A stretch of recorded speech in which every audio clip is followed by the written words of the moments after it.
Eu queria e quero ir bem devagar com este assunto, como fui hoje de manhã, e se vocês quiserem em algum momento complementar, porque mesmo tentando falar sobre o mesmo assunto, a gente nunca consegue reprisar as mesmas coisas, porque eu não prego um script. Mas eu falei hoje sobre remanescente de manhã e quero dar uma passada neste assunto aqui. A primeira coisa que a gente precisa compreender, precisa estar na mente de todos os irmãos, nós cremos que Deus nos mandou um profeta. Esta fotografia está aqui como testemunha de que sempre criei e que não tenho nenhuma dificuldade em dizer que tudo que aprendi de Bíblia, aprendi com ele.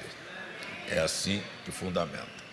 E quando a gente diz que aprendeu de Bíblia, então a gente aprende, por exemplo, o apóstolo São Paulo disse o próprio irmão Branham que ele é o modelo para todo verdadeiro pregador. Todo verdadeiro pregador sempre se inspirou em Paulo. E até uma vez eu estava numa reunião e tinha um pastor famoso internacionalmente, que tem uma igreja muito grande, um pastor de uma igreja de, eu acho, de 10 ou 15 mil pessoas lá na África, e ele apanhou uma folha de papel ofício como esta, deixa eu ver aqui, e rasgou assim, ó. Rasgou exatamente assim, ó. E disse: vocês estão vendo isto aqui e isto aqui.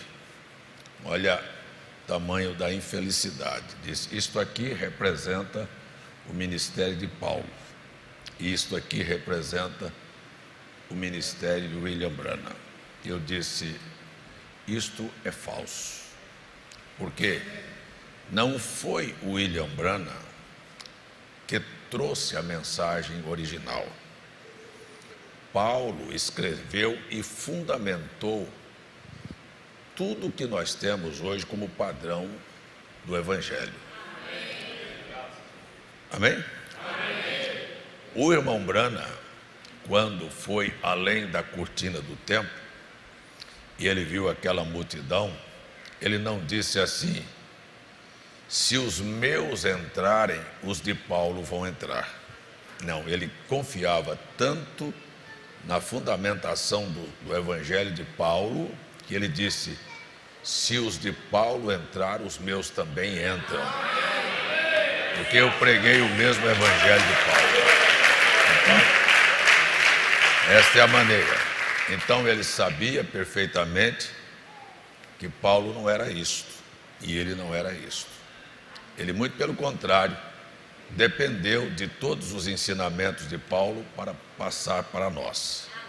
Nós cremos, hoje temos base fundamental, porque Paulo escreveu 14 epístolas do Novo Testamento, da Bíblia, da infalível palavra de Deus. E a pergunta é: quantos William Branham escreveu? Nenhuma. Ele apenas pregou aquilo que Paulo tinha pregado. Posso ouvir seu amém? Amém. Então, a gente precisa entender e fundamentar as coisas dentro deste princípio. Paulo, nem tudo que Paulo escreveu está na Bíblia, ele disse que era mandamento do Senhor. Nem tudo. Houve muitas coisas que ele disse: assim digo eu, não o Senhor. Mas eu julgo ter o Espírito de Deus. Nem tudo que Paulo escreveu era mandamento do Senhor. Se você pegar a primeira carta de Paulo aos Coríntios, ele vai escrever dizendo que as coisas que ele estava escrevendo porque a família de Cloé deu informações para ele. Então ele estava escrevendo por informações e não por uma revelação. É como se eu dissesse: a irmã Maria do Carmo me disse tal coisa e por isso eu vou dizer isto a vocês. Não foi o Senhor me revelou. Então Paulo, como verdadeiro modelo para todo pregador, ele sabia discernir o que era o Senhor e o que era ele. E o William Branham, como mensageiro de Deus para a era, nem tudo o que ele falou era assim, diz o Senhor, porque Paulo não era e ele também não era. Ele era um pregador como Paulo. E às vezes, quando você não tem uma coisa aonde fundamentar, porque o Senhor não te falou, você tenta dar a melhor do seu conhecimento. Então você dá a luz que você tem sobre aquele assunto. Foi assim que agiu o profeta irmão Branham. Então, o irmão Branham era um homem como eu, era um pregador como eu, e ele disse muitas coisas vivendo certos acontecimentos sociais, de que era uma opinião pessoal.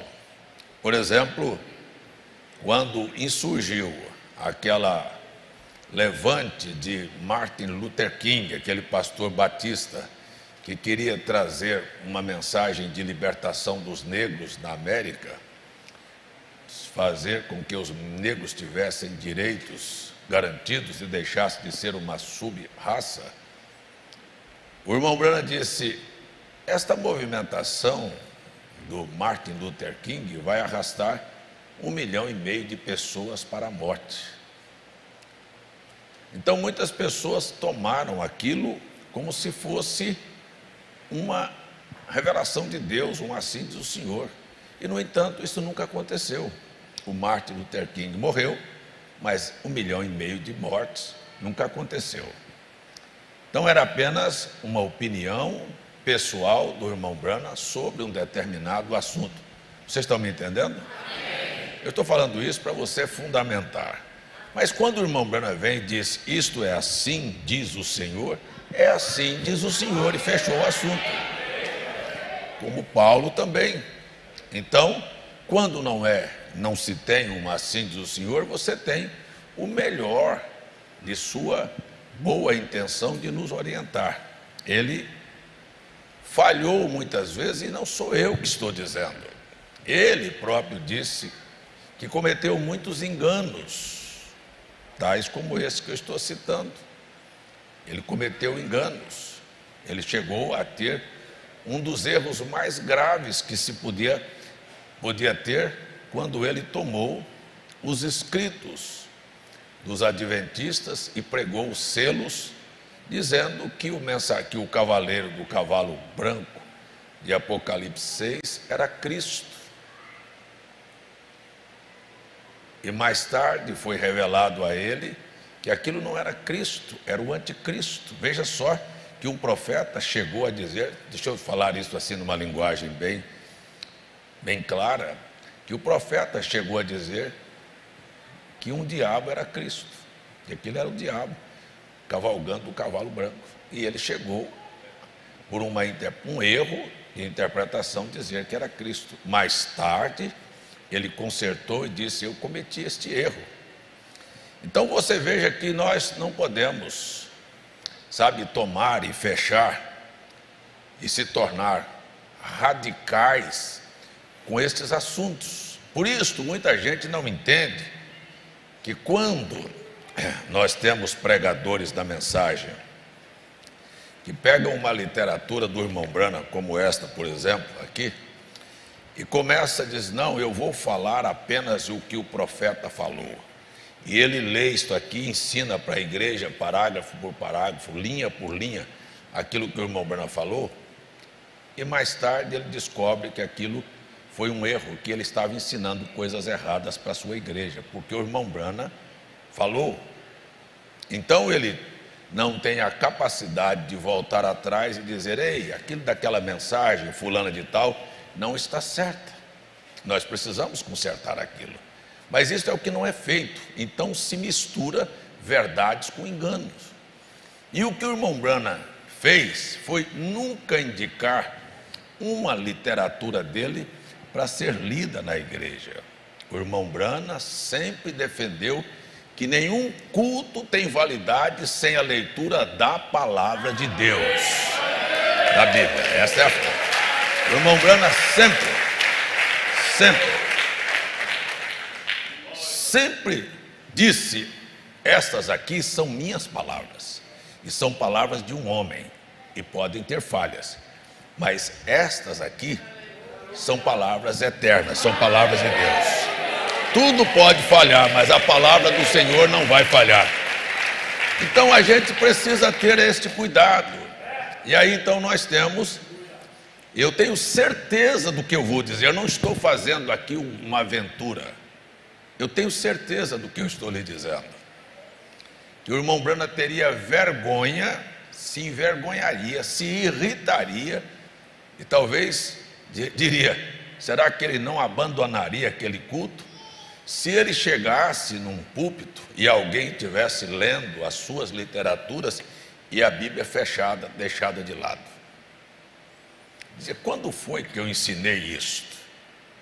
Até porque, enquanto o irmão Branham viveu, nem literatura tinha. Nem literatura tinha. Nem mensagem dele tinha sido colocada em papel. Estavam tudo em rolos de fita, e não é possível que nós teríamos o que temos hoje de um pregador chegar e levar para o púlpito 10 mensagens do irmão Branham, e a Bíblia está aqui de lado. E ele lê um parágrafo aqui, fecha aqui, lê outro aqui, fecha aqui, para fazer uma combinação e fazer aquilo, fazer uma edição e fazer o profeta falar o que ele não falou.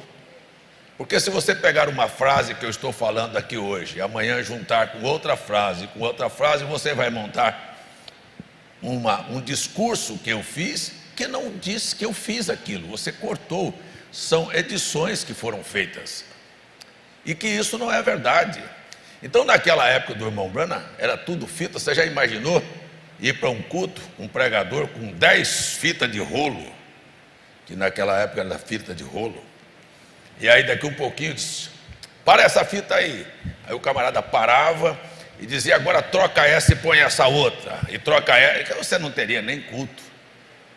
Mas isto era a verdade. Então as pessoas depois montaram para aqui, ficou mais fácil. E a grande verdade do assunto, meus irmãos, é que os pregadores não querem admitir que quando fazem tal coisa é por falta de inspiração. Eles não têm o que pregar e fizeram da mensagem uma muleta para se escorar, sabe? Uma muleta, porque não tem conteúdo para manter o povo. Então, em nome de manter o que o mensageiro falou, eles fazem estas coisas. Eu tenho certeza de que o irmão Branham jamais aprovaria o que foi feito. Mas eu estou apenas entrando aqui neste assunto, porque a coisa é: se nós tivéssemos fundamentação na Bíblia, nós não teríamos as confusões que temos. A grande verdade é muito ruim de se falar. Perguntaram ao profeta: como posso fazer para me aprofundar no amor de Deus? Ora, se a saída fosse o que muitos pregadores dizem: não, a fé para o rapto está na mensagem. Sabe quantas vezes o irmão Branham falou isso? Uma vez. Sabe o que ele estava dizendo? Estava adereçando que a fé para o rapto está na mensagem. Mas que mensagem? Esta aqui? Ou esta aqui é a grande mensagem que nós temos? Fé para o arrebatamento está na mensagem. Agora, isto aqui não pode ser o que é para os mormons. Eu estou num culto de ceia, muito mais pessoas, e eu quero conversar isso. Então, o que ocorre?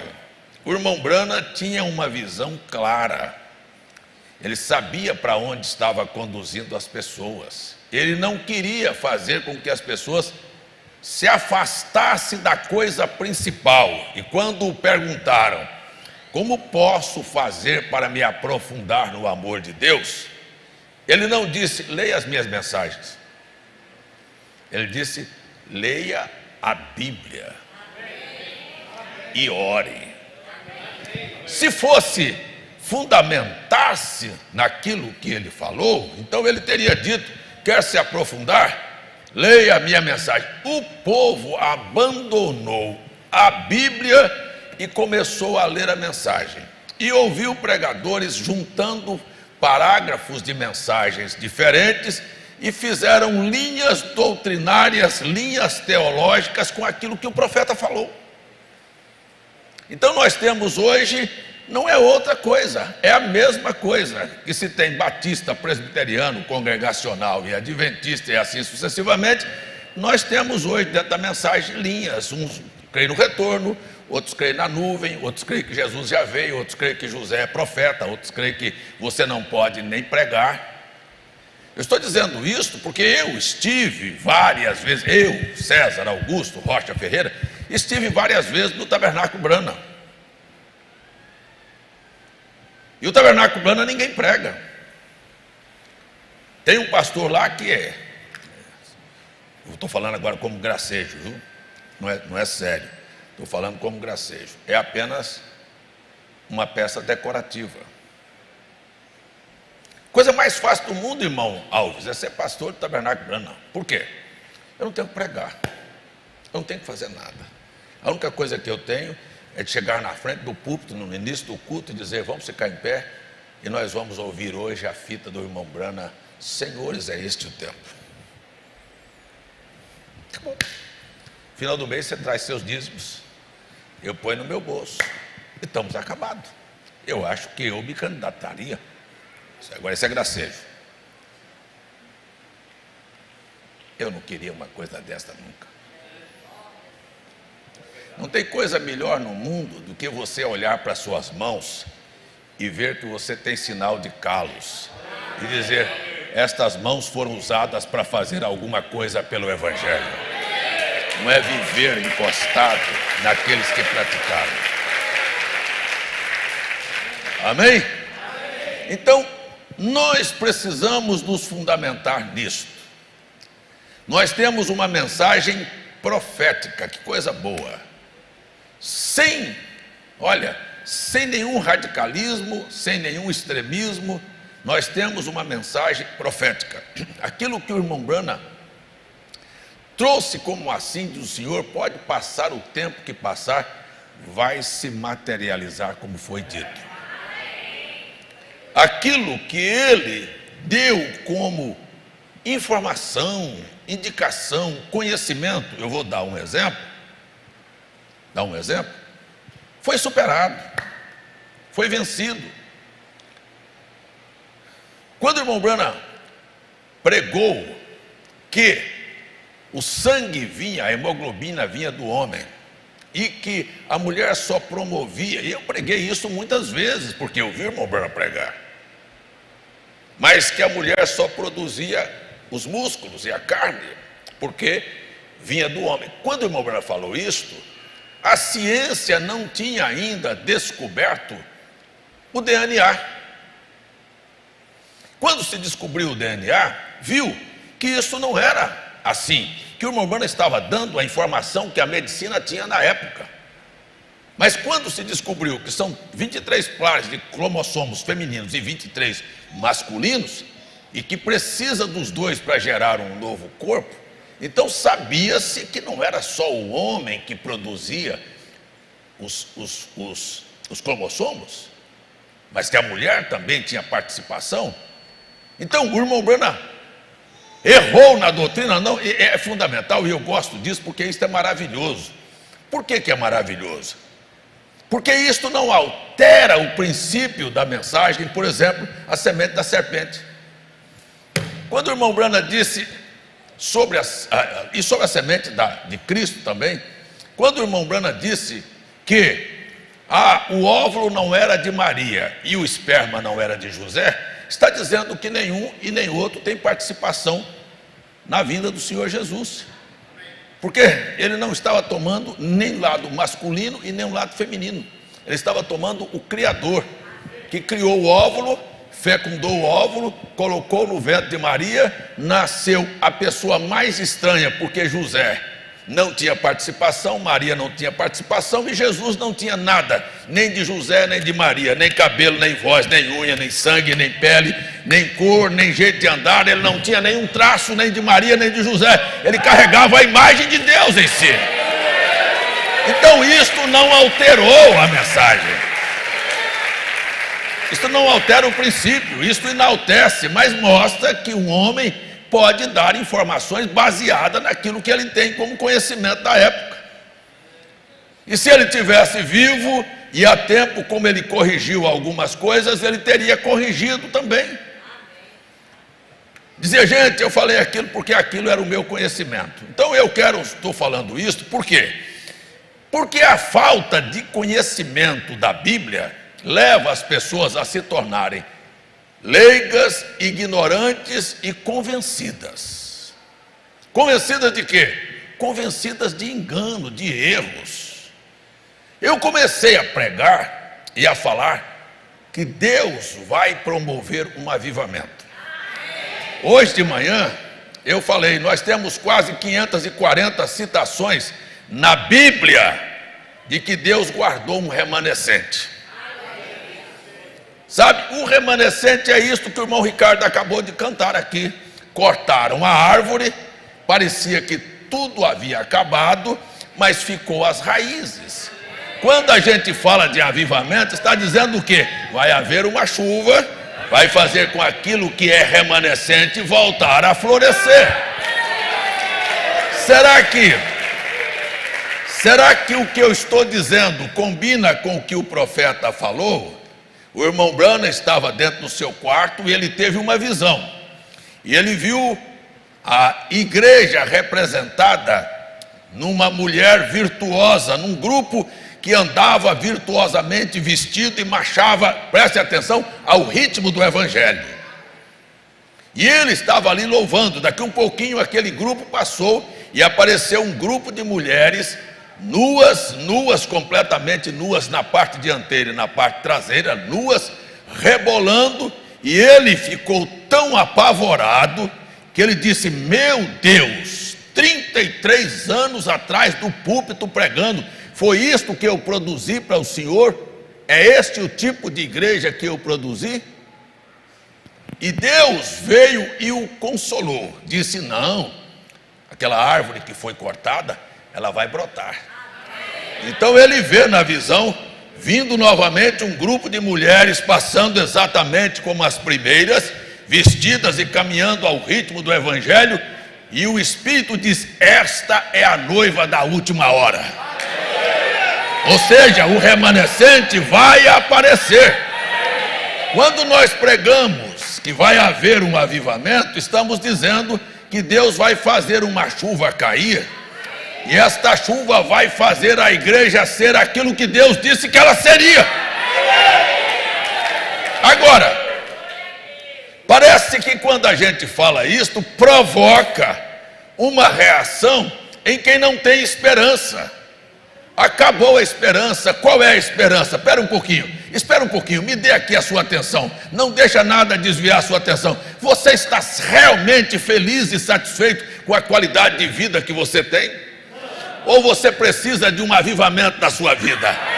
Precisa de uma mudança, precisa de cura, precisa de libertação, precisa da resposta das suas orações.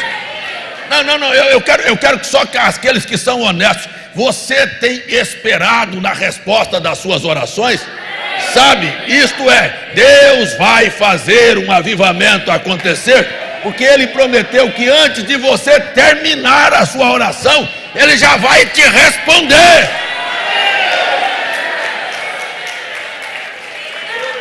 Ora, glórias ao nome do Senhor. Então nós estamos assim. Quando o irmão Branham leu e pregou, falando sobre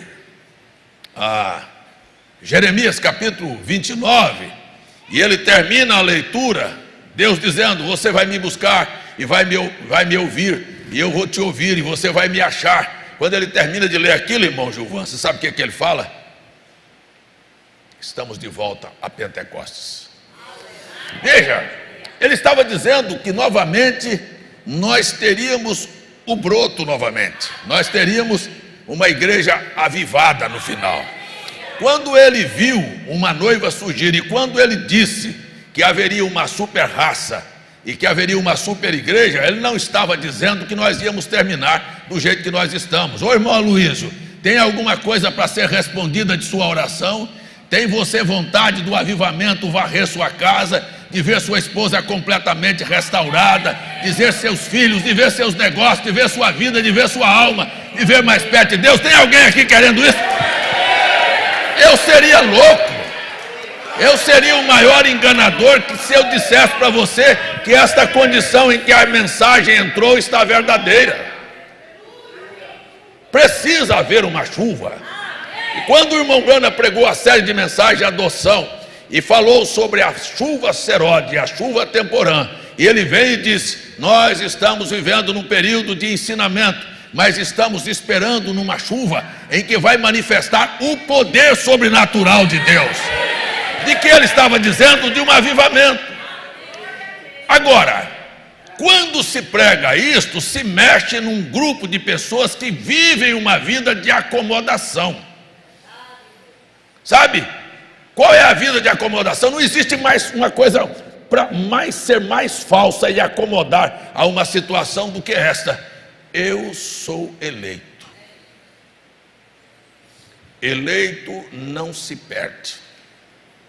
Eu sou escolhido. Não preciso de orar, não preciso de jejuar, não preciso de ler, não preciso de buscar, porque eu sou eleito e Deus vai trazer tudo na minha mão.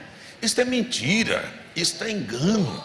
Deus nunca trabalhou desta maneira, sabe? Quando a gente fala assim, não, nós estamos esperando ver o último eleito entrar. Se você e eu não nos movermos para ir atrás, disse o profeta, não adianta orar, se trancar dentro de um quarto, jejuar. Você precisa destas coisas, mas você precisa sair do quarto, botar a cara para fora, ser testemunha. Não é se esconder e dizer, não, os eleitos vão vir e eu não tenho que trabalhar e fazer nada. Então Jesus teria vindo, cruzado os braços e dito para os discípulos, olha, eu já morri, fui no Calvário e agora vocês ficam lá em Jerusalém, a única coisa que eu quero é que vocês orem e jejuem. Não, vá por todo mundo e seja minha testemunha em todos os lugares, em todos os momentos. E aonde você for, eu vou também. E a minha Bíblia diz, e a tua Bíblia diz, e o Senhor cooperava com eles com os sinais e os prodígios que os seguiam. É assim ou não é assim? É assim que as coisas funcionam. As coisas funcionam assim. E eu quero dizer para você que as coisas sempre funcionaram assim. E eu quero lhe dizer, se talvez você é tão inocente que não percebeu que o inferno está mais quente, que existem demônios especializados em todas as áreas para prender, atrapalhar e embaraçar sua vida, e você está pensando que você está vivendo num período de 10 anos atrás. Eu queria que você notasse, o irmão Branham disse assim, dado as rápidas mudanças do tempo, nós precisamos entender que as coisas mudam numa velocidade muito grande. Eu me lembro de anos atrás que nós fazíamos campanhas aqui, o irmão Paulo alugava ali o ginásio, ali o centro de convenções, fomos lá, levamos 400 pessoas, cadê que isso funciona mais? Você diz, Deus nos abandonou? Não, as coisas mudaram, o tempo mudou, a pandemia mudou tudo, sabe, o sistema de tecnologia mudou, as pessoas da igreja querem vir mais, eles ficam em casa assistindo cultos, eles não querem mais, nem se submeter a pegar um ônibus. Sabe de uma coisa, o povo me cobra hoje, aí, por que o senhor não coloca aqui, em vez de ele trazer o dinheiro para dizimar aqui, devia ser tudo com Pix. O povo quer habilidade, agilidade, quer que as coisas funcionem. Só que quando é na hora de viver o evangelho, todo mundo quer viver o evangelho dos meses, dos anos passados. Eu quero dizer para você que as coisas andaram, mudaram, e as coisas estão mudando. Se você notar, o profeta William Branham deu o indicativo de todas as mudanças. Agora, Então, falando estas coisas, nós tivemos dois fatos agora recentes no mundo que despertou a curiosidade de muitas pessoas. Mas preste atenção, por favor, me dê sua atenção aqui. Preste atenção para onde a visão das pessoas vão. Dois fatos curiosos. Nós temos a eleição do ex-presidente, agora atual presidente dos Estados Unidos, Donald Trump. Assumiu há 100 dias, 100 e poucos dias atrás. Ele foi eleito e a sua mão direita, o seu braço, é um dos maiores milionários do mundo, chamado Elon Musk. Um homem que revolucionou os carros, um homem que revolucionou a tecnologia, um homem que revolucionou as naves espaciais. E agora, sem perceber, ele para e está se movendo dizendo: o nosso modelo de dinheiro, de finanças do mundo está arcaico, falido, não funciona mais. As pessoas não têm uma aqui. Eu hoje conversei com o irmão Dier, que é formado em economia e está agora terminando mestrado. Eu disse: me diga, por favor, o que é que o povo entende do sistema econômico que nós vivemos. Nós sabemos que o dinheiro é manipulado pelo Banco Central, que o Banco Central aumenta, diminui os juros, a inflação sobe e cai. Você não sabe explicar nada, sabe que você trabalha e o seu dinheiro desaparece, não dá para nada, e que está sendo manipulado por alguém que manda em você em todos os lugares. O que é que você entende disso? Nada.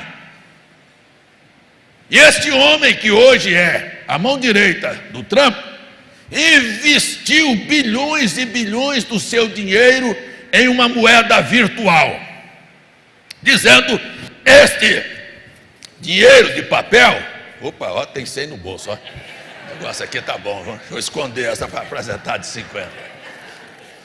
Este modelo de moeda aqui está falido. Ele investiu o seu dinheiro em Bitcoin, moeda virtual. E por que ele está fazendo isto? Porque ele disse: porque esse sistema está falido. Mas por que está falido? Porque nós queremos levar o povo a uma modernidade, de você ter a habilidade de levantar, sabe, de entender as suas finanças e não estar na mão dos outros. Espera, eu estou querendo pontuar isso aqui para te levar a uma escritura do irmão Branham, a uma citação do irmão Branham. Então o Trump subiu, e ele não apenas foi eleito presidente dos Estados Unidos, ele elegeu-se presidente. O Congresso americano foi eleito na sua maioria para apoiá-lo. A Casa dos Deputados, da mesma maneira, senadores e deputados, e até o Judiciário é favorável a ele. O que ele teve como frase inicial, fala inicial do seu governo, diz: nós queremos fazer uma América grande como ela foi. Por quê? Porque o William Branham, seu profeta, meu profeta, diz que os Estados Unidos é uma besta. Ou seja, é a primeira besta de Apocalipse capítulo 13, e que os Estados Unidos têm uma função de ser o maior país, o maior poder político e financeiro do mundo. Isto é o que o profeta falou. Esta é a missão. E tem que haver um homem, preste atenção, não é o homem que é a besta, é o país, é o poder. Mas assim, você tem que entender que este poder, ele é encarnado no homem. Alguém tem que representar este poder. Como o Espírito Santo, ele é um poder, mas é representado também no seu povo, nos seus homens. Posso ouvir seu amém ou não? Então o Trump subiu. Eu quero falar sobre isso. O Trump subiu e começou a fazer suas implementações, sabe? E que ninguém estava entendendo. E todo mundo dizia: que coisa louca, esse homem está agora revolucionando tudo aqui nos Estados Unidos. Nesses 100 dias foram muitos projetos que assim chocou o mundo. E ele disse: meu primeiro mandato não é igual ao segundo. No primeiro eu conversei, no segundo eu vou fazer. Nós vamos fazer esta nação ser aquilo que ela sempre foi. Esta é a proposta, este é o projeto. O que você está dizendo? Mas pastor, eu vim da minha casa para escutar política aqui. Não, você veio escutar profecias, de que o profeta diz: eventos modernos esclarecem as profecias. São as coisas que estão acontecendo, é que nos dão a visão clara das coisas que haverão de acontecer. Então o que está acontecendo? Eu não posso isolar o poder político, porque o profeta disse que eles seriam assim. Só que eu não estou preocupado com o poder político e financeiro. E o irmão Brana disse na mensagem Atos do Espírito Santo, que quando houvesse um Papa americano, que até agora nunca houve, então nós estaríamos com as portas abertas para dois acontecimentos. Agora o que eu me implico é isso, sabe? É que eu posso vir aqui no púlpito e bater nisso aqui durante anos que eu estou batendo sobre um avivamento e ninguém crê. Muito pelo contrário, sou criticado, sou zombado. Mas quando o profeta agora veio e disse: quando houver um Papa americano assumindo, vai acontecer alguma coisa. O que é que vai acontecer? Duas coisas. A primeira coisa é: Deus vai movimentar batistas, presbiterianos, assembleianos, esses denominacionais. Deus vai fazer com que eles se movimentem para uma unidade. Não é a unidade para a marca da besta, é uma unidade daquilo que eu chamei de o avivamento. Porque o avivamento não é o fato de pessoas virem congregar no tabernáculo, mas de um despertamento espiritual, de uma chuva que vai passar por cima das cercas, vai derrubar as divisões, porque teu profeta e meu profeta disse: Deus tem filhos em todos esses sistemas denominacionais. Eu estou contra a denominação, mas ele amava o povo. Ele nunca abandonou o povo. Ele nunca deixou os batistas, nem os assembleianos, nem os trinitarianos, nem os unicistas. Ele trabalhou no meio deles.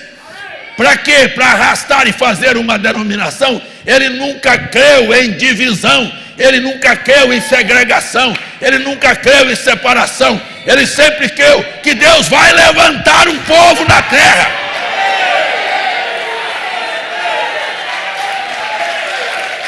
Glória a Deus. Glória a Deus. Mas eu e você, e eu não tenho, você não tem culpa. Talvez eu tenha culpa, mas eu e você fomos treinados, ouvindo, de que se não fizer parte do tabernáculo, está perdido. E eu fui ensinado assim, e eu falei muitas vezes isso aqui. E eu tenho a felicidade de vir aqui e dizer: eu errei.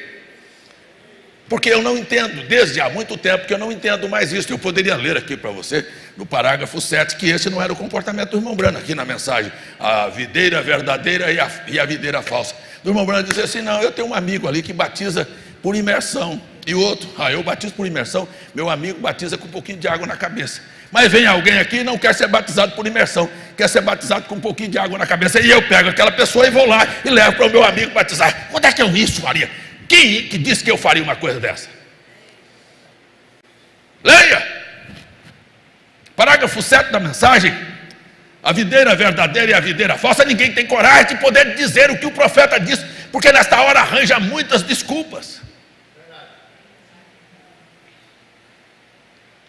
Então, o irmão Brana disse: estas duas coisas vão acontecer quando um Papa americano assumir. Primeiro vai haver uma unidade. Eu estou falando de um avivamento. Sabe por que eu estou falando de avivamento, irmão Gilvan? Porque a coisa é tão simples assim: Deus não vai tirar seu povo da terra antes de dar a eles o grande poder do Espírito Santo.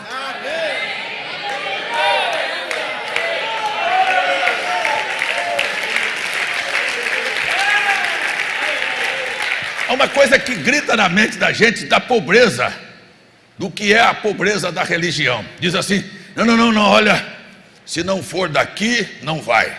Escute bem. Para onde vão o resto? Não, todo mundo está perdido. Será mesmo então quer dizer que Deus O que você veio fazer aqui hoje? Eu vim celebrar a ceia do Senhor. O que é a ceia do Senhor? É Deus descendo dos céus, dando a sua vida, porque Ele amou o mundo. Ele não amou o tabernáculo, Ele amou o mundo. A intenção dele é alcançar, é salvar. Você acha que Deus tem a intenção de fazer uma obra que custou tão caro como a obra do Calvário, sabe? Apenas para sustentar a vaidade de alguns pregadores que, se não fizerem parte com ele, estão perdidos? Eu quero lhe dizer que esta é uma bobagem. Deus não cruzou os braços e vai deixar as pessoas ir para o inferno, não. Deus vai mandar uma chuva poderosa para mover as pessoas e salvá-las.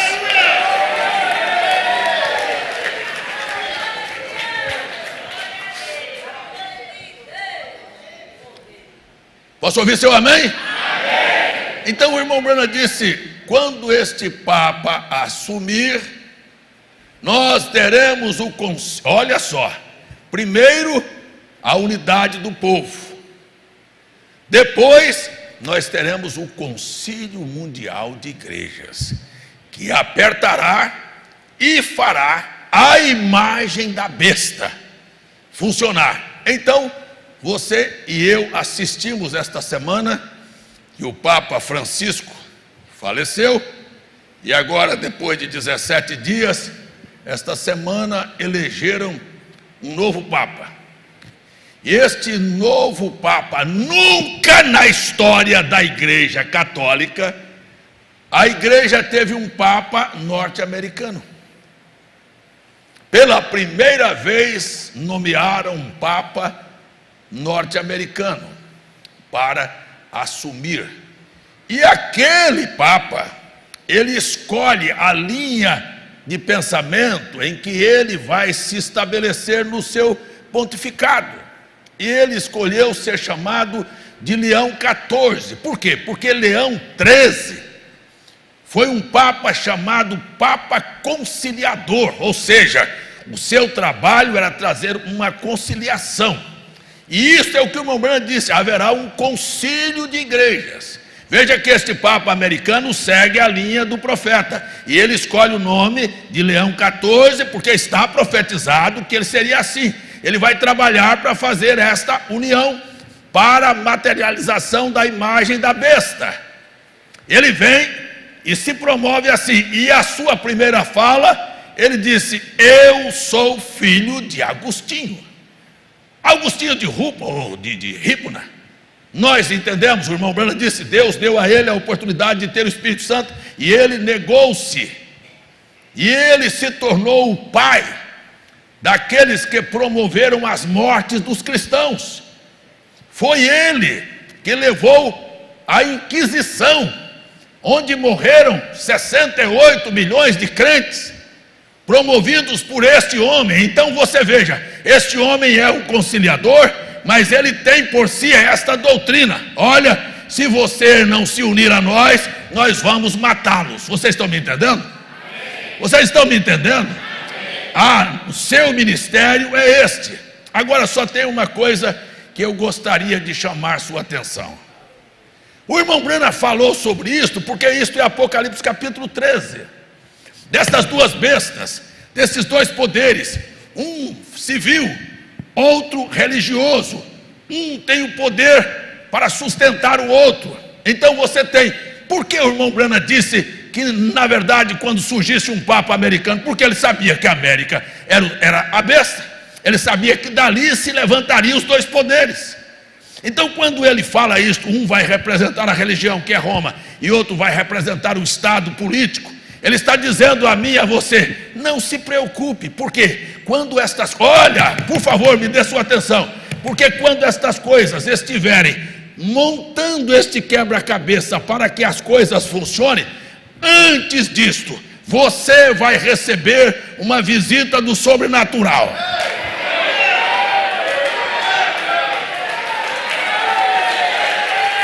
Ele abre dizendo: nunca foi preocupação do irmão Branham de levar a você a estar com medo da besta. Não, muito pelo contrário. Ele não estava tentando fazer com que as pessoas estivessem assustadas com o anticristo, ou com a besta, ou com o falso profeta. Muito pelo contrário, ele queria que você estivesse pronto, estivesse preparado, porque quando estas coisas sinalizassem no horizonte, olha, tem um poder político se levantando, tem um poder religioso se levantando, você acordasse e lembrasse da escritura que diz: ei, se você é fiel em guardar a minha palavra, eu vou te guardar da hora da tentação que há de vir sobre toda a terra.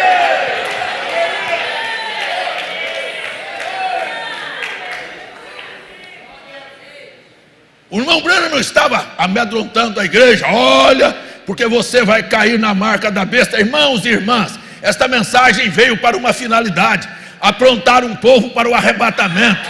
Esta mensagem veio para despertar. E eu quero lembrar a você que as 7 eras da igreja, elas carregam em si esta característica. Cada era tem sua virtude, cada era tem seus problemas. E o irmão Branham disse: as virtudes passam para a era seguinte, e também os poderes de Satanás são acumulados nas outras eras. Então nós chegamos na era de Laodiceia, em que o inferno está muito mais quente, as tentações são muito diferentes, os poderes de Satanás foram arregimentados para enganar, para prender, para atrapalhar a vida das pessoas em todos os aspectos. Mas também o poder de Deus será muito maior.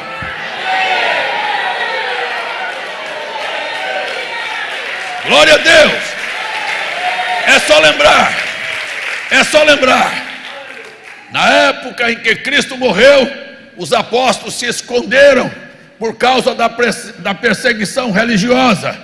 Estavam com medo do Estado e da religião.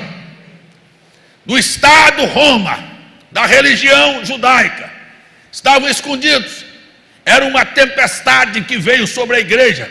Mas no dia de Pentecostes, soprou um vento mais forte do que a tempestade que estava vindo, e aquele vento empurrou os poderes de Satanás de volta para trás, e as pessoas já não estavam mais presas, elas estavam encorajadas, elas saltaram as janelas, elas saíram para a rua, elas gritaram: nós não estamos com medo, nosso Cristo ressuscitou, nós cremos no Evangelho vivo, nós cremos na manifestação do poder de Deus.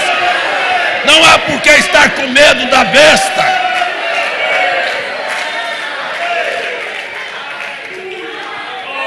Eu quero dizer para você que eu não venho aqui para amedrontar ninguém. Eu venho dizer: você olha o cenário mundial, ele está se montando. Você sabe que precisa de algo muito maior do que um poder econômico feito com dinheiro, com dinheiros diferentes em cada país do mundo. Precisa-se de uma moeda única para se cumprir. Aquele que não tiver este sinal não poderá comprar ou vender. Você não terá isto na sua vida. Mas escuta, mas eu não vou precisar disso, irmão Gilvan. Eu não vou precisar de comprar ou vender. Eu não vou precisar, de ter esta marca deste homem, porque antes que isto venha a ser efetivado, a igreja vai estar na glória. A igreja vai estar na glória.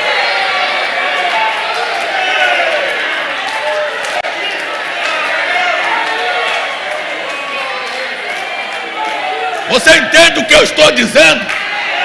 Não precisamos estar com medo da besta. Não precisamos estar com medo do anticristo. Não precisamos ficar com medo de nada dessas coisas. Nós temos a palavra do Senhor. Nós temos a palavra do Senhor. Deus vai tirar um povo da terra. Preste bem atenção. Preste bem atenção. E nós não vamos sair daqui, murchos não. Nós vamos sair com poder e glória.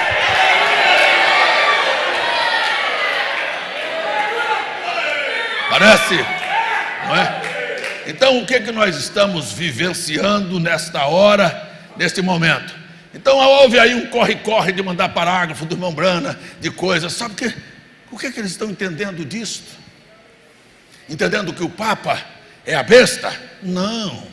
Entendendo que o Trump é a besta? Não. Não precisa disso. Você precisa de entender uma outra coisa. O livro do Apocalipse falou sobre as duas bestas, capítulo 13. Falou ou não falou? Falou, mas o livro do Apocalipse é a revelação da besta, ou o livro do Apocalipse é a revelação de Jesus Cristo?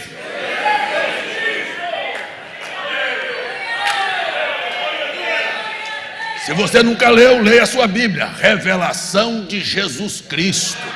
Não é a revelação da besta, não. A besta é apenas para mostrar a você que este é um poder paralelo. Mas eu quero chamar a sua atenção para Cristo aqui hoje à noite. Eu quero chamar a sua atenção para alguém que não vai ter um governo apenas de alguns anos, não.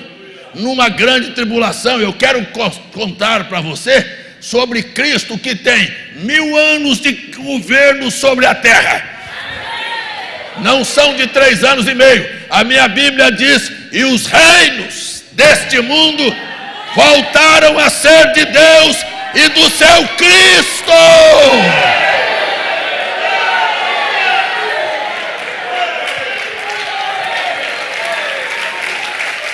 Glória a Deus. 1000 anos. 1000 anos é muito pouco.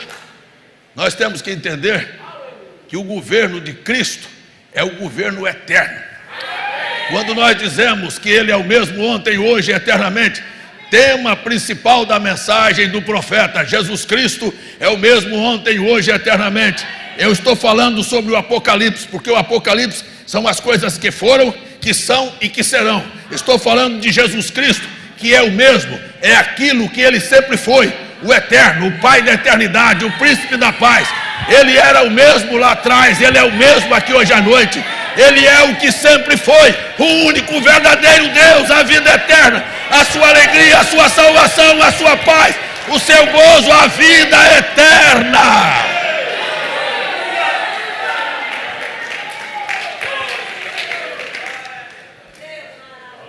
Tem alguém me entendendo aí? Ou tem alguém que eu preciso voltar para explicar? Então eu quero dizer para você que observe, nós temos hoje a felicidade. A gente não quer acreditar, mas o tempo mudou. Mudou o tempo em que ninguém trabalhava em casa. Hoje trabalha-se, home office. Mudou o tempo em que ninguém comia tanto de trabalho de delivery. Mudou. Mudou o tempo e as coisas estão mudando e vão mudar. Mudou o tempo que a gente não imaginava que andaríamos num carro elétrico. Mudou. A tecnologia chegou. Eu nunca imaginei que, falando aqui a vocês, eu poderia falar para o mundo. Quando foi que coube na minha cabeça que um dia a minha voz, através de uma câmerazinha daquela, não precisa nem daquilo não, de um celular, eu vou para o mundo. É lançado para o mundo. Nunca imaginei que essas coisas seriam assim. Então eu quero dizer para vocês que os tempos mudaram. Mudou-se o tempo do primeiro celular que eu tive, que era um tijolo que caía na cabeça de um, matava. Hoje você tem um computador de última geração na mão, num celularzinho desse, fazendo 1 milhão de coisas. Você tem que entender que os tempos mudaram e que nós estamos numa mudança. Novamente, que as coisas vão mudar, e quem não entendeu vai ficar para trás. Eu só quero dizer para você que as coisas estão sinalizando que as coisas estão mudando. Está mudando o tempo. Deus está mudando o tempo. Deus está mudando o tempo. Deus está mudando o tempo. Os tempos e estações pertencem a Ele, estão sendo mudadas. Você não adianta pensar de viver daquilo que se viveu lá atrás. Nós estamos mudando. Nós estamos caminhando para ver o que o anticristo vai fazer, mas antes que ele comece a fazer, nós estamos mudando para ir embora também.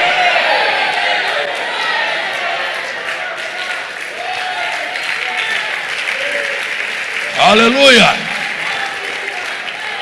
Então permita-me terminar. Olha, e não será assim, sem que primeiro venha a apostasia e se manifeste o homem do pecado. Como é que é a apostasia? O irmão Branham disse: não estou falando de falta de salvação, estou falando de perca de companheirismo, em que as pessoas serão indiferentes. Elas não se importam se Deus está ou não com elas. Eu faço parte da igreja, eu sou da mensagem. Isso não vale nada, meus irmãos. Eu queria perguntar se Ele está na sua vida, na sua casa, se você conhece a presença dEle, se você está interessado em mantê-lo junto com você, se você tem desejado não é apenas uma filosofia religiosa, de conhecer um monte de parágrafos ou de versículos da Bíblia decorados, mas quantos querem ver aquilo que aconteceu, esta velha Bíblia, esta roda profética girando e girando, e você dentro dela, e as coisas acontecendo, e você dizendo: louvado seja Deus, Deus me amou, Deus me chamou, Deus me deu a luz, eu estou aqui olhando estas coisas hoje à noite. Amém, aleluia. Então preste atenção e leve isso consigo. Não se preocupe com o Papa, nem se preocupe com a política norte-americana. Não estou aqui para poder fazer isso. Estou apenas dando indicativos para você que essas coisas começaram a piscar diante de nós e dizendo: preste atenção. Vou terminar. Preste atenção, porque a nossa hora está chegando.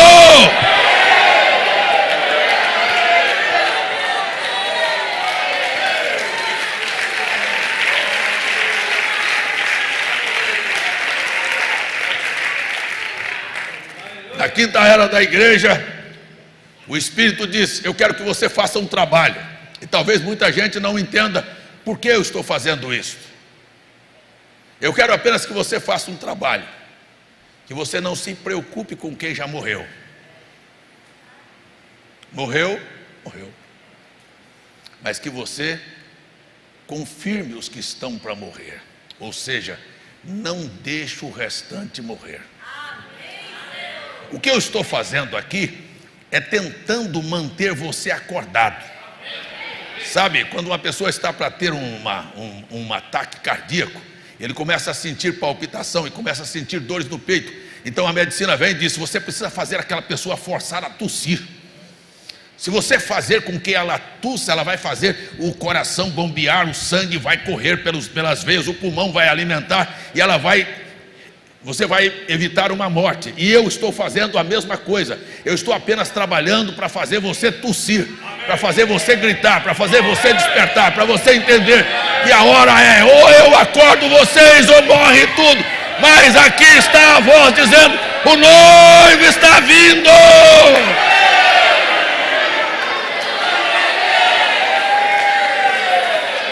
Glória a Deus, glória a Deus. Hoje de manhã eu usei o salmo que diz: disseram os babilônicos para os judeus que estavam na Babilônia: cantem hinos do Senhor. E eles disseram: nossas harpas estão penduradas nos salgueiros. Hinos do Senhor em terra estranha não cantamos. Ora, eu só queria dizer a você exatamente o que a Escritura está dizendo. Você está num lugar estranho, você está vivendo numa terra estranha, você está vivendo no meio de atos de pessoas estranhas, você está vivendo um momento que, ainda que você esteja dentro da sua casa, você está num ambiente estranho, e o diabo quer silenciar você, como pensou em silenciar os judeus e disse: ei, cantem aí. E eles disseram: não, nós estamos em terra estranha. Eu quero dizer a você que está na hora de tirar a harpa que estava pendurada e abrir a sua boca e não deixar a morte te pegar e não deixar a frieza acabar com você. É você abrir a boca, porque o poder da vida e da morte está na sua língua, está na sua boca. É você que vem à igreja e não tem ânimo, parece um lugar estranho, nem para glorificar a Deus. Levante, levante, levante, levante, grite, louve, exalte. Ei, passa por cima. Não estou com vontade, mas vou louvar. Não estou querendo, mas vou louvar. Vou glorificar. Eu não vou me calar. Eu sou filho de Deus. Aleluia, aleluia. A pergunta: por que pendurar a harpa? Só porque nós estamos vivendo num momento muito estranho. Não é hora de pendurar a harpa. Por que estar calado? Não é hora de estar calado. Eu quero dizer para você, eles estavam na Babilônia, mas eles não eram da Babilônia, eles eram judeus. E você está comigo numa terra estranha, num lugar estranho, e parece que a nossa harpa ficou pendurada. Nós não temos coragem nem de cantar os cânticos do Senhor, nem de testificar o que somos, nem dizer o que somos. Eu quero lhe dizer que nós ainda somos povo de Deus.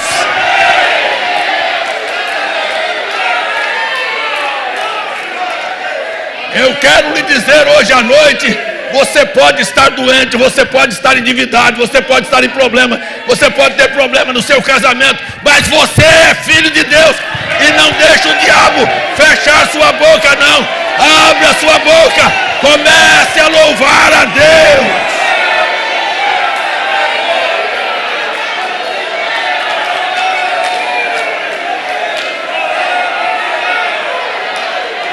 Aleluia. Aleluia, aleluia! Deixa eu dizer aleluia! Deixa eu terminar o culto. Eu vou terminar o culto. Irmãos e irmãs, vou terminar. Mas quando o Senhor nos restaurou e nos trouxe de volta do cativeiro, o que Ele disse que vai trazer, e Ele vai trazer. Sabe, a Bíblia diz que eles disseram, nós estávamos como os que sonhavam.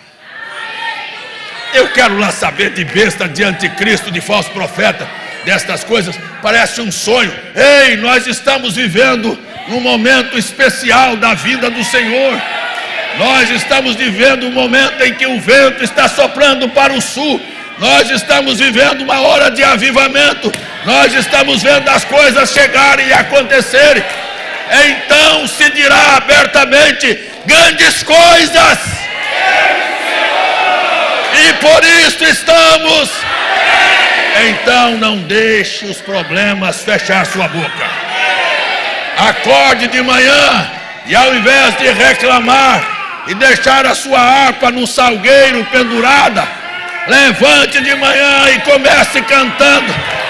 Obrigado por estar vivo. Obrigado por mais um dia. Obrigado por esta hora. Obrigado por fazer por mim grandes coisas.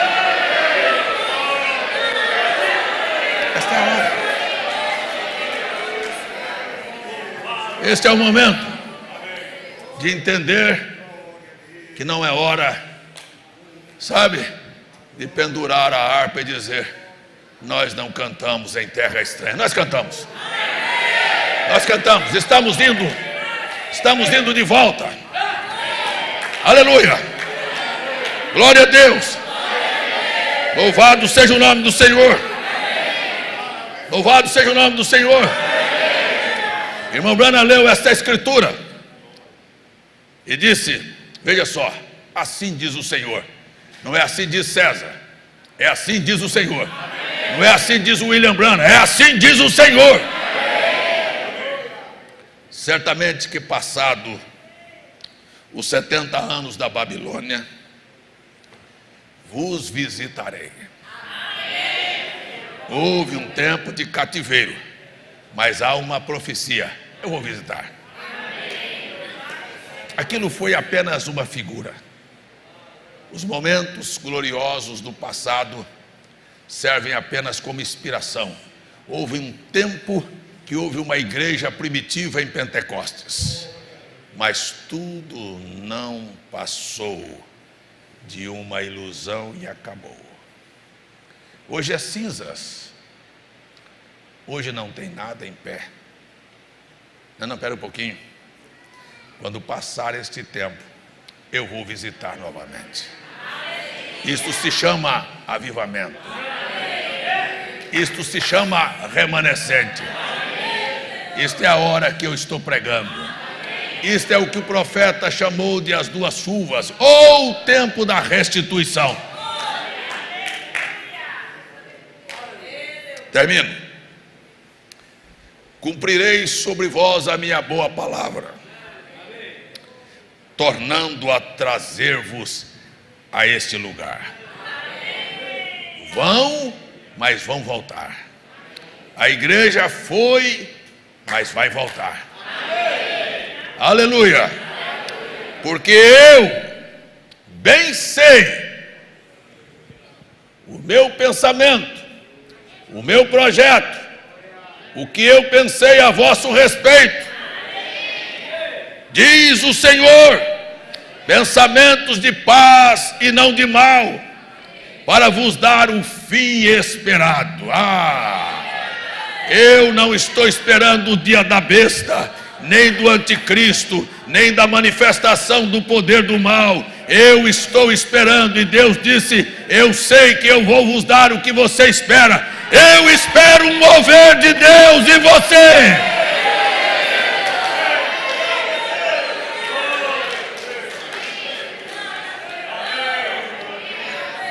Tem alguém aí que tem coragem de dizer: eu espero dias melhores?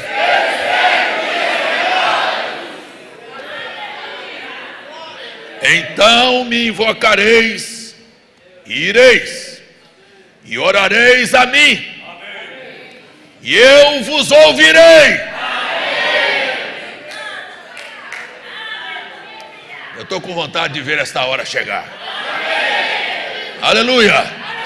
Buscar-me-eis e me achareis. Gente, essa semana, que dia foi? Terça-feira à noite, depois que cheguei do culto, depois de ter pregado sobre lamentações, cheguei do culto, eu falei para a Janete: não se preocupe comigo, eu estou aqui no escritório, e fechei a porta, era 9 e pouco da noite, e quando ela se levantou para ir para a oração das 5 da manhã, eu estava saindo também da minha oração, literalmente com a cara no chão. Agora eu quero dizer para vocês honestamente, eu passei literalmente 8 horas ali naquele cômodo fechado, orando, essa semana passada. Eu estou terminando aqui, isso não é engrandecimento de um homem, eu estou apenas dando um testemunho. Mas sabe quantas vezes naquela noite eu disse: ó meu amigo, eu estou te esperando. Eu queria tanto que o senhor viesse aqui me visitar. E eu sei que ele estava me ouvindo. E eu sei que ele estava me escutando. Mas sabe o que ele diz aqui? Vai chegar o momento em que você vai buscar e vai achar.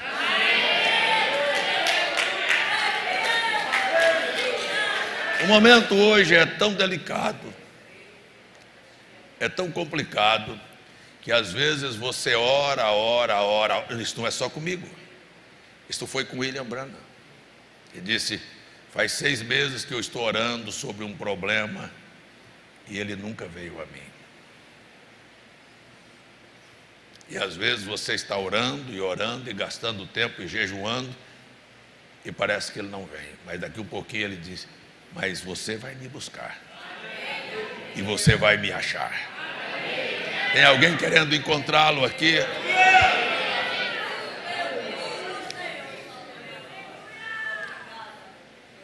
Quando me buscardes de todo o vosso coração, e serei achado de vós, diz o Senhor, e farei voltar os vossos cativos. Meu filho, minha mulher, minha saúde, meus negócios, minha alma, minha alegria. Congregar-vos-ei de todas as nações, de todos os lugares, de onde vos lancei, diz o Senhor, e tornarei a trazer-vos ao lugar de onde vos transportei. Eu vou levar, disse o profeta, quando terminou de ler esta escritura, disse: de volta a Pentecostes.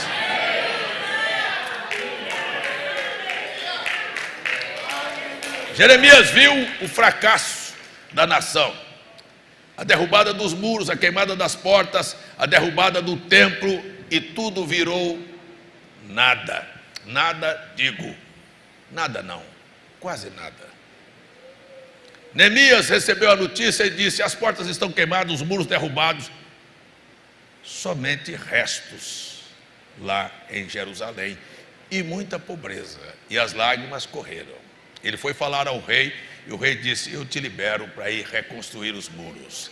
Eu quero dizer para você que Isaías capítulo 1, irmão Alves. Deus disse: se não fosse o remanescente, já seríamos como Sodoma e Gomorra. Mas ele deixou o restinho.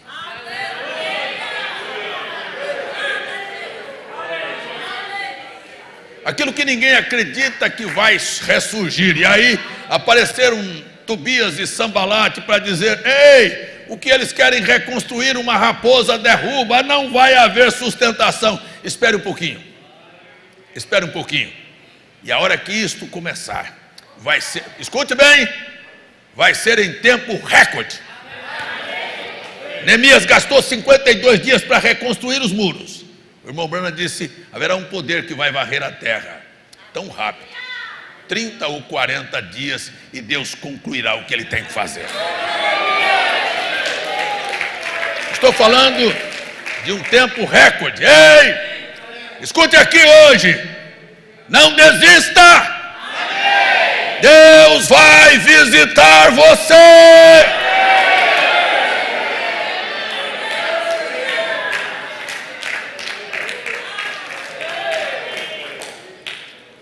E então, depois que Jeremias viu todas essas desgraças, ele escreveu 5 poemas, chamado de Lamentações, capítulo 3. Eu vou terminar daqui para amanhã. Para a alegria de muitos, daqui para amanhã eu termino.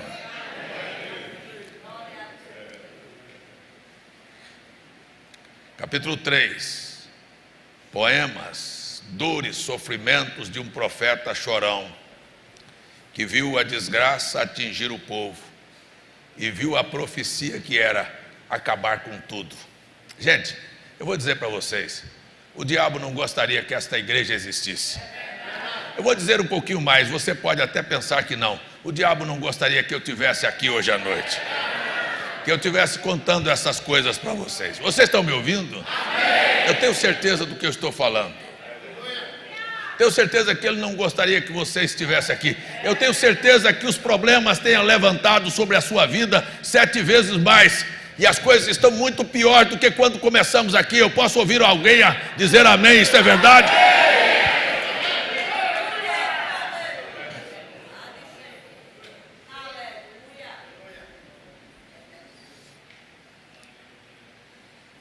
E Jeremias, nas suas lamentações, diz: lembra-te da minha aflição e do meu pranto. Tem alguém para dizer aí?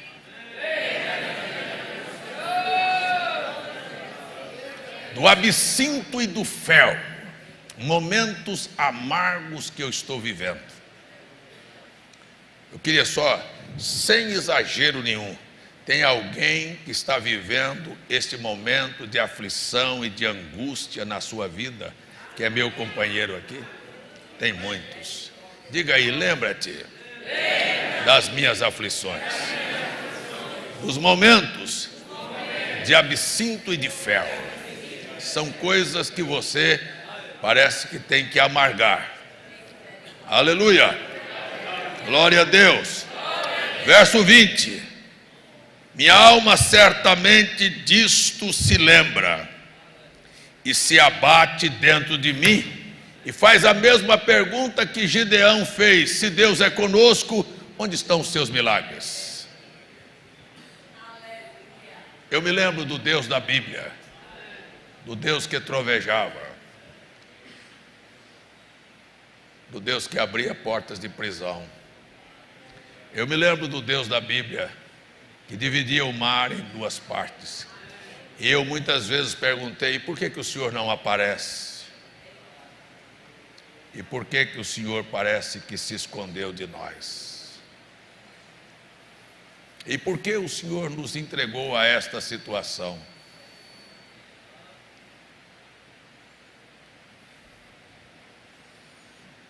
E daqui um pouquinho, Jeremias diz: as misericórdias do Senhor são a causa de não sermos consumidos, porque suas misericórdias não têm fim.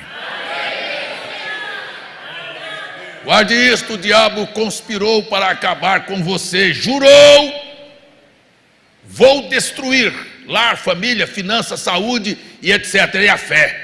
mas ele parou em pé. E as suas misericórdias disseram: não, vai haver um avivamento.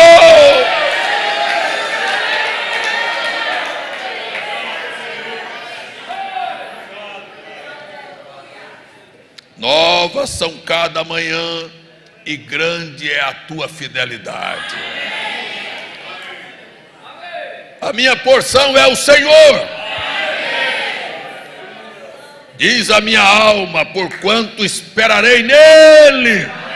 Diga aí: eu não estou desanimado. Vem, amado meu.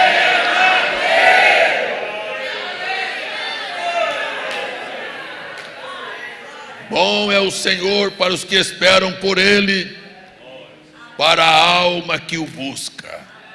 Bom é ter esperança e guardar em silêncio a salvação do Senhor. E alguém disse: ele não vem, e você disse: mas eu sei que ele vem. Bom é para o homem suportar o jugo da sua mocidade. Assenta-se solitário e fica em silêncio, porque Deus o pôs sobre ele. E agora eu termino. Põe a tua boca no pó. Ao invés de abrir a tua boca e criticar e falar da vida de alguém, põe tua boca no pó. Põe tua boca no pó. Diga aí. Diga aí, César. Põe tua boca no pó. Diga aí teu nome. Põe tua boca no pó. Ao invés de se pôr a reclamar, põe tua boca no pó.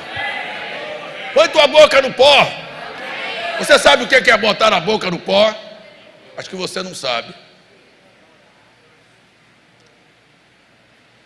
Se Deus falou para Moisés: tira o sapato dos seus pés, o irmão Branham disse: Deus não estava mandando ele tirar o chinelo ou o chapéu, mandou ele tirar o sapato. Quando a Bíblia diz põe tua boca no pó, é põe tua boca no pó. Pastor, é muito sujo aqui. Isso aqui. Sabe que, para ser verdadeiro, isso aqui nem pó é porcelanato, é cimento, sabe? É pó mesmo. Dá vontade de encontrar um lugarzinho lá no fundo de casa, no quintal, e deitar e botar a boca no pó e dizer: eu não sou nada, olha, eu vim daqui e vou voltar para aqui. Eu quero dizer assim, e você orar dali, daquele lugar lá de baixo do pó, porque a Bíblia diz: põe tua boca no pó, porque certamente ainda haverá esperança para você.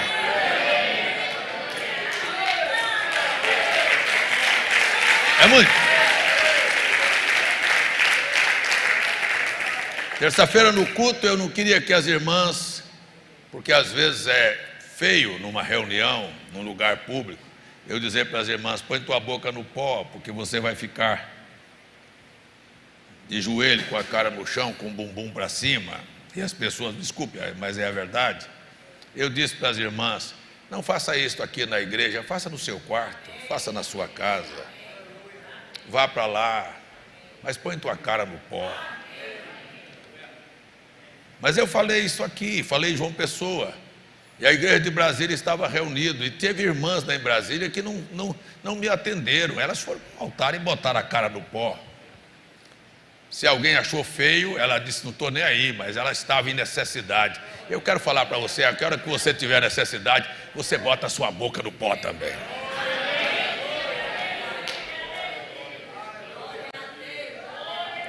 E quando você tiver vontade de falar dos outros, bota a tua boca no pó. Vou terminar. Pois talvez ainda... Cadê o hino? Cadê a árvore cortada? E nós terminamos o culto. E nós terminamos o culto aqui para irmos à ceia.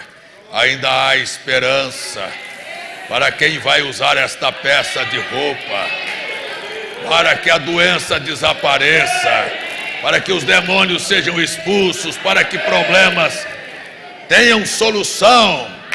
Ainda há esperança para quem está abatido, para quem está triste, ainda há esperança.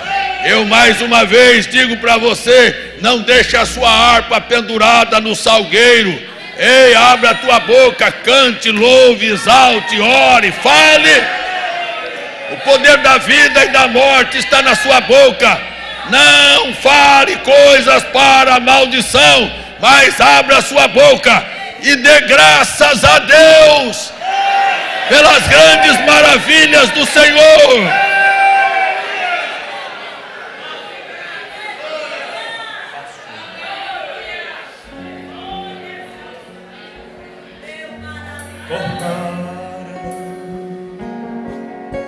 A árvore cheia de vida, cortar, e os frutos que ela produzia se acabaram. Chega alguém que diz: acabou a história. Acabou não.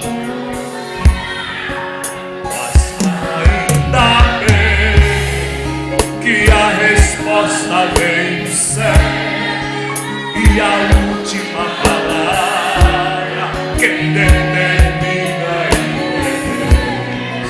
Alguém diz: só restou raiz, mas Deus diz: tem vida aí, e eu vou restituir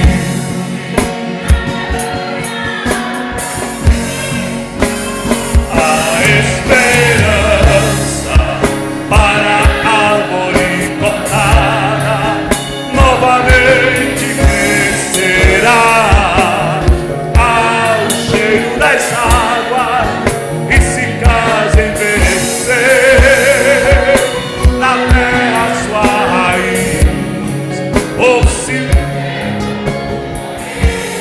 ouça bem o que Deus diz: ainda há esperança, a alegria vai chegar e tudo novamente irá voltar ao seu lugar. A água já está presente e vai começar a regar. Vai ser tão lindo testemunho que você irá voltar.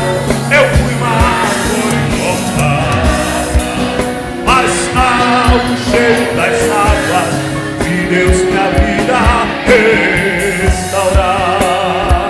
Mas ainda bem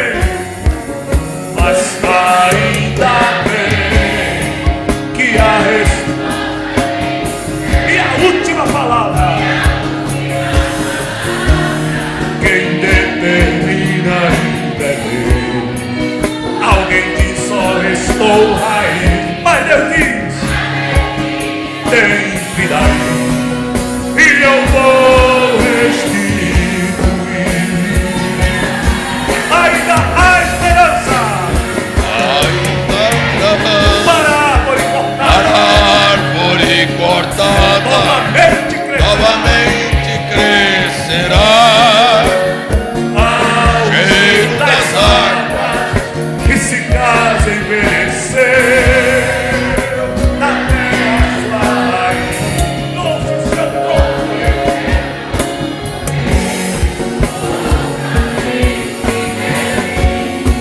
ainda há esperança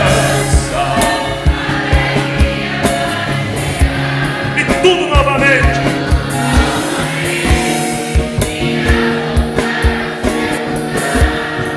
a água já está presente. Vai ser tão lindo testemunho que você irá contar, dizendo: eu fui uma árvore cortada, mas ao cheiro das águas de Deus minha vida restaurar. Restaurou meu sonho, restaurou meu sonho, restaurou a minha fé, e sobre a minha saúde Ele me colocou de pé. Restaurou minha casa e toda a minha família, os serviços com alegria, e toda vez que eu escutar tinha estrutura, mas veio a morrer e lembrava das promessas para não desanimar. Essa promessa me dizia, essa promessa me garantia. Amém! Que ainda há esperança Para a árvore cortada novamente crescerá. ao cheiro Das águas e se casa envelhecer na terra as raízes. Ou se o seu tronco morreu, ouça bem o que Deus diz. Ainda há esperança, a alegria vai chegar e tudo novamente irá voltar ao seu lugar.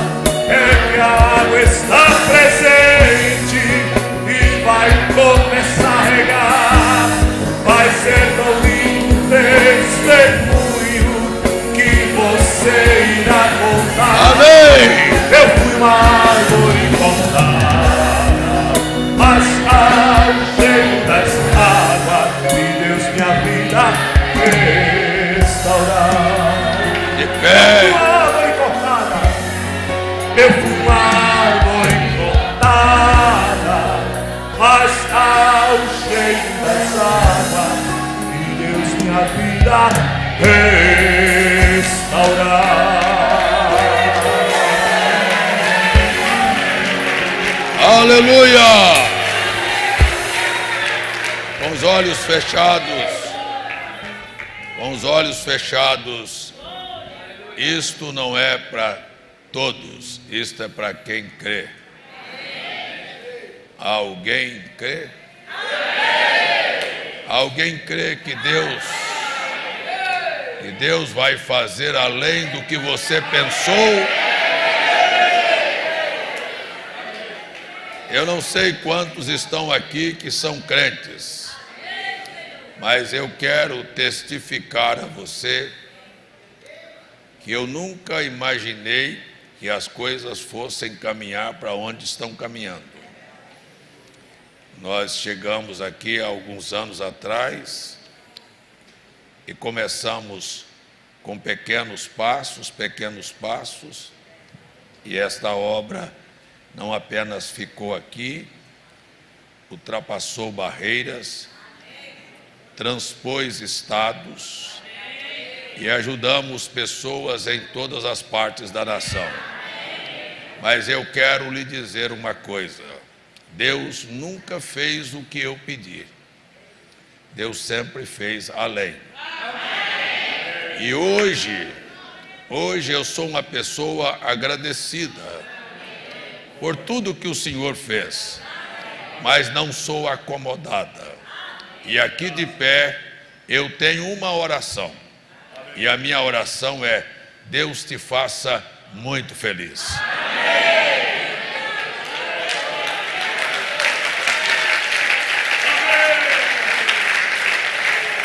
Aqui hoje à noite eu não estou falando isto como um discurso político, eu estou falando isto de coração. Eu tenho desejado ver vocês sorrirem. Eu tenho desejado ver algo sobrenatural mudar a história da tua família, da tua vida, as tuas finanças, mudar a estrutura da vida desta igreja. Você está me ouvindo? Eu não estou acomodado. Eu estou mais do que consciente que o Deus que nos trouxe até aqui vai nos levar para esse momento maravilhoso. Isto não é utopia, isto não é simplesmente um delírio, isto é uma promessa. Eu vou dizer para aqueles que creem: vai brotar a tua vida, vai florescer a tua vida, tua saúde será perfeita, tua família será alcançada, o avivamento vai restituir.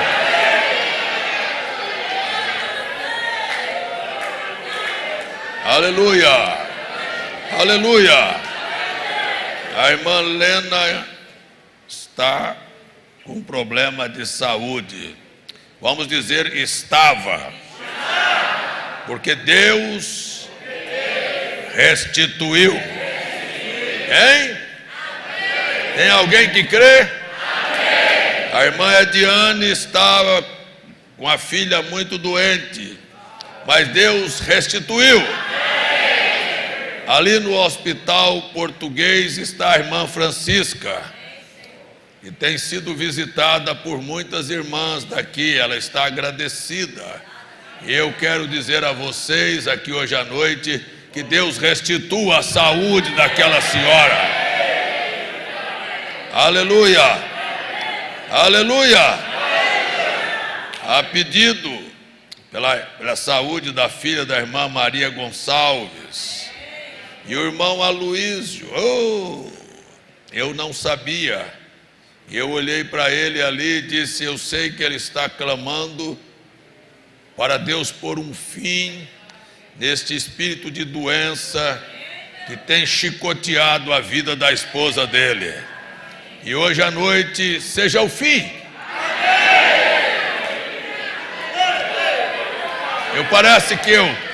Parece que eu percebi um espírito de incredulidade. Que hoje à noite seja o fim.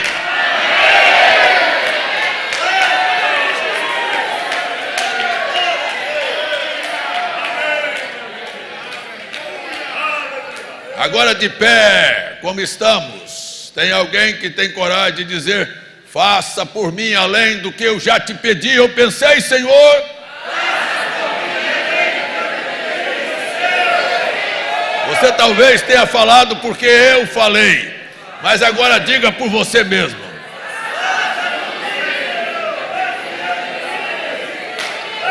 Faça além do que eu te pedi e pensei, Senhor. Faça além do que eu pedi e pensei, Senhor. Aleluia. Aleluia. Aleluia. Aleluia. Se o mundo está tendo uma sinalização dos poderes da besta, que haja uma sinalização de um avivamento na vida do teu povo aqui também, Senhor.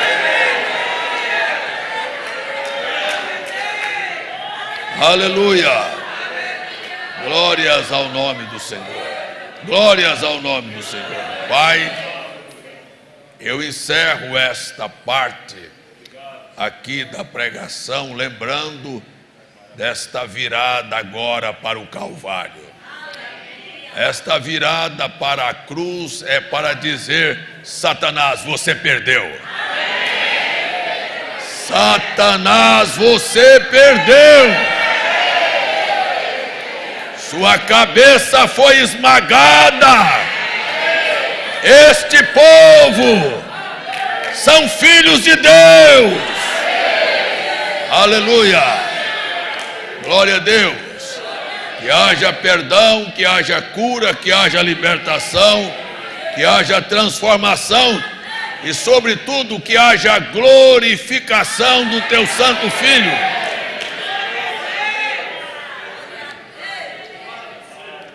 A minha Bíblia diz que eles dirão glórias ao Cordeiro de Deus, que foi morto e reviveu e comprou homens, mulheres de todos os povos, línguas, tribos e nação.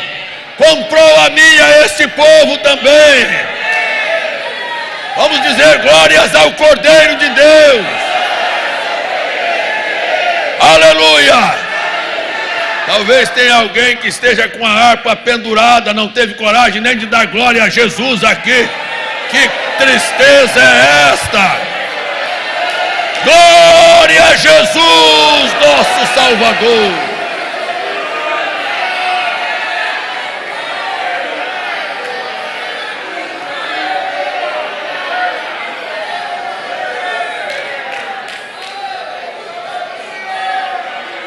Não é porque eu estou em um cativeiro é que eu não vou louvar.